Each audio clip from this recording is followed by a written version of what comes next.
February 13th, 2014. And pretty much safe to say spring has arrived here on Salt Spring Island. Spring comes early in this part of Canada.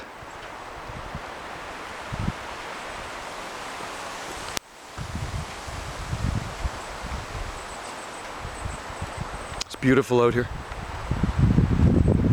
It's 3:10 in the afternoon.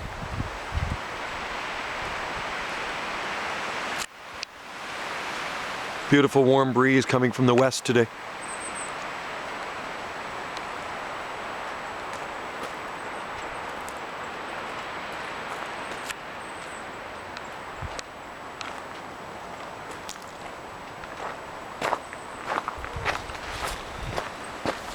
I just pulled in from work. I have to water my greenhouse, it's very dry. Hey kitty. Eucalyptus trees blowing in the breeze. Glorious day in paradise here on Salt Spring Island.